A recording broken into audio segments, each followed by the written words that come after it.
Greetings, friends from around the world. You're listening to the Bible News Prophecy program, and my name is Alexander Sashavevich. Welcome. And we have just entered the new 2023. And what we do know is that the conflict in Ukraine sadly keeps going on. But there are some other developments there. And there was a ceasefire for the Orthodox Christmas. And the fact is also that Lugansk and Donetsk formally integrated into Russian armed forces. That's exactly what you need to be knowing as of the latest development.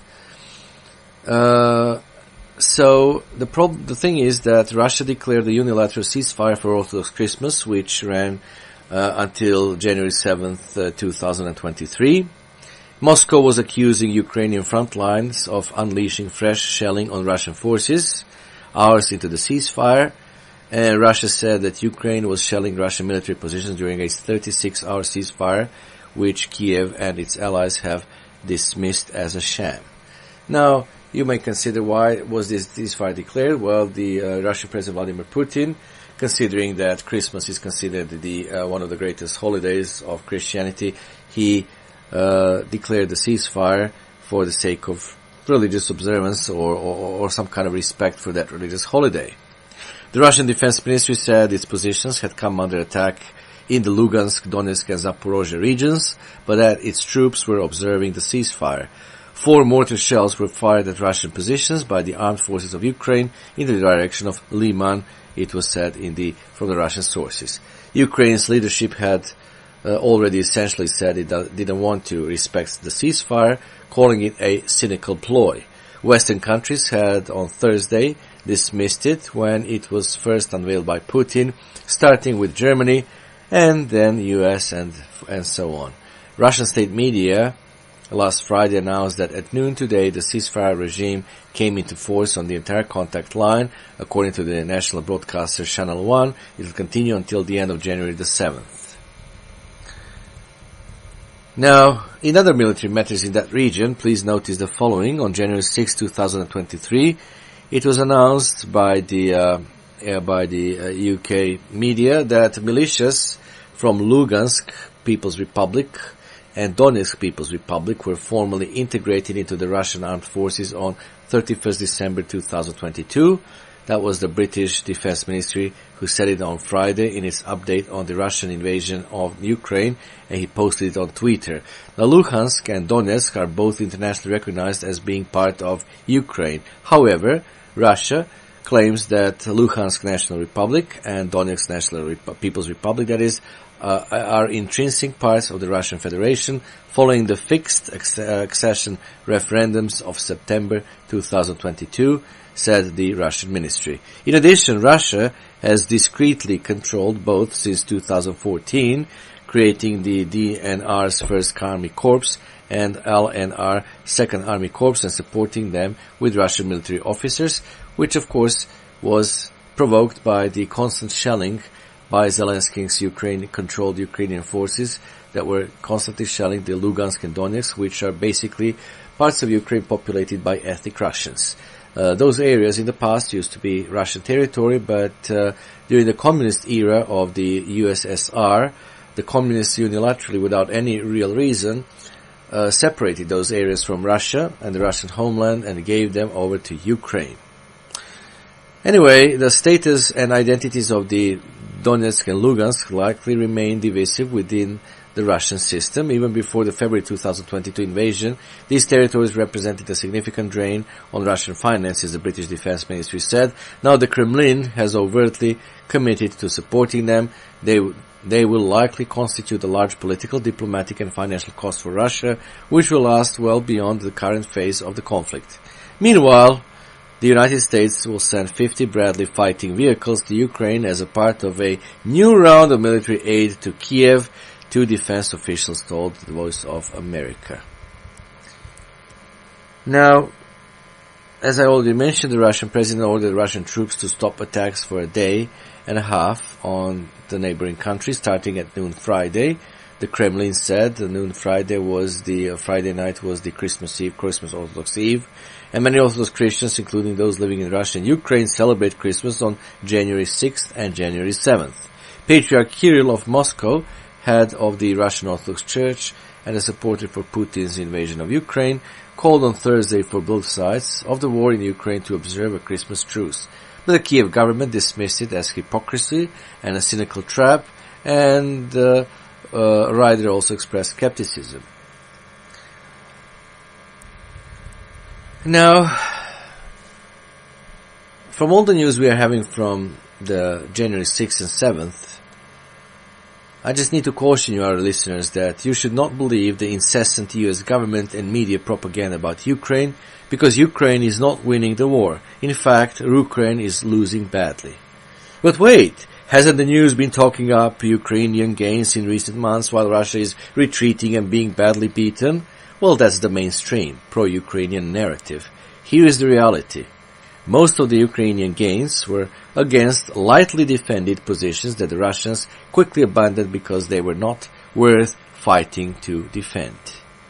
That's the first reality. Then, those Russian troops, they're actually really Donbas militias, they were ordered to retreat to fortified Russian lines, while Ukrainian forces rushing to fill the void were slaughtered by Russian artillery bombardment.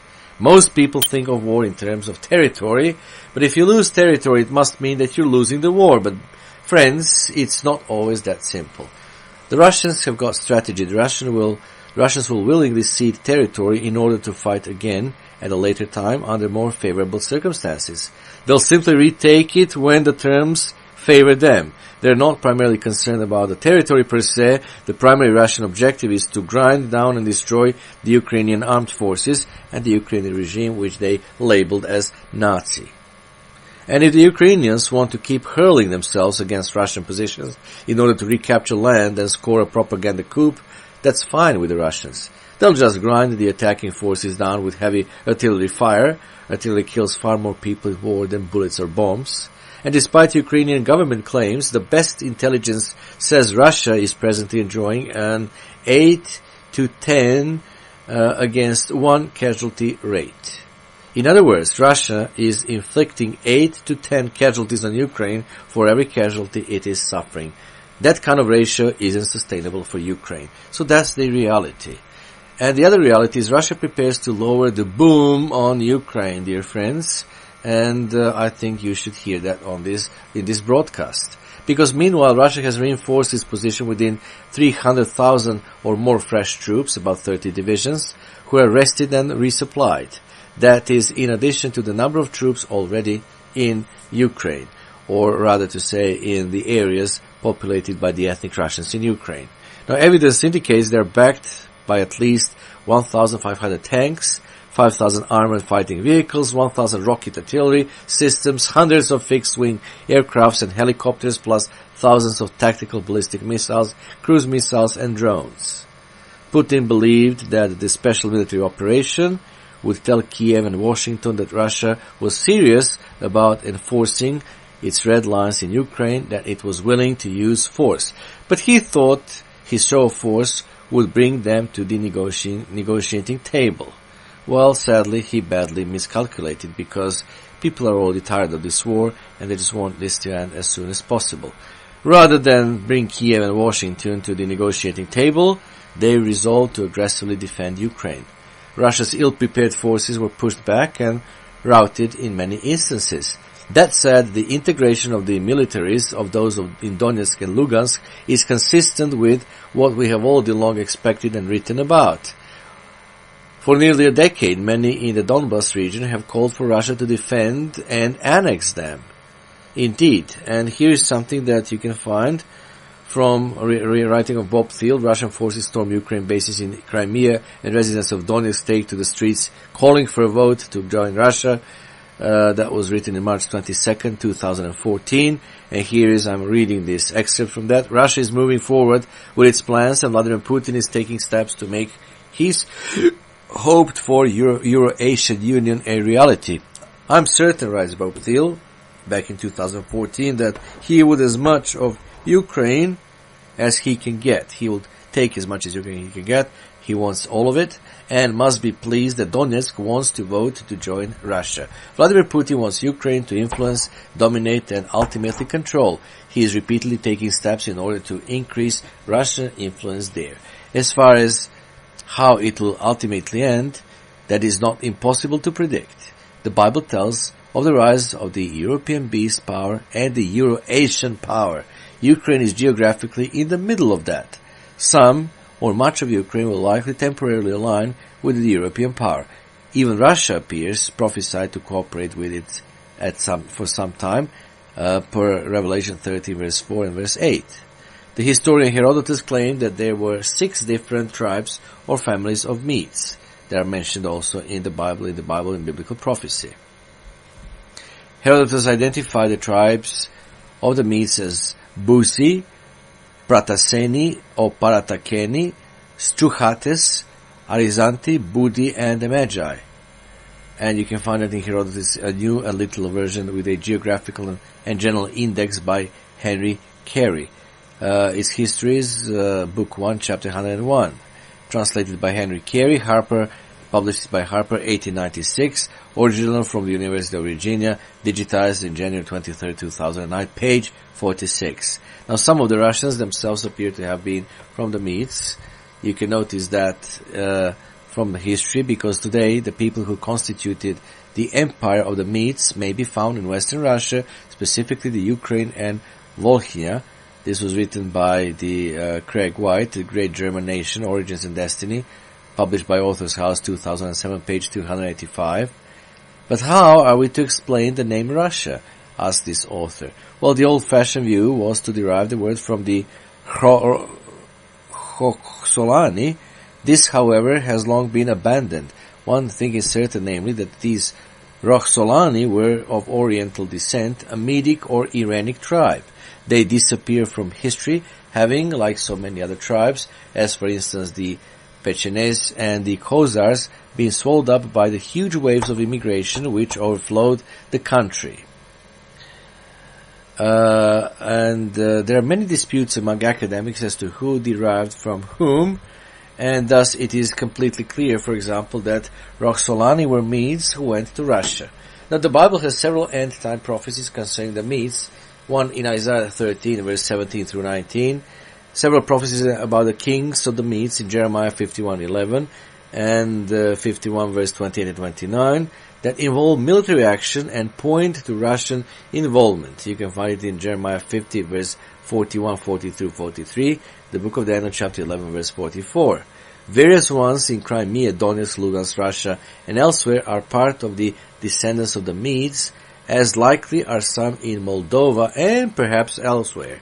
If the Roxolani were Medes, then it would seem to be consistent with certain biblical prophecy. While some or many in Ukraine descended from the Medes, so have some or many also who descended from the Medes in Russia. The Bible shows that those who are the kings of the Medes will turn against the final European Babylonian power. We have that in Jeremiah chapter 51 verse 11 and 12, and also in Jeremiah 51 verse 28 through 33. Historically, we believed that many in Ukraine descended from Madhya, that is Medes. Various Russians are also descendants of Madhya. Barack Obama, the president of the USA, while encouraging sanctions, has repeatedly said that the USA will not intervene militarily. He said that in the past. However, Russia, the Europeans, and the Ukrainians know this, and they know that Russia was militarily too strong to really engage with. Now, Russia is pleased with the results of the elections in eastern Ukraine.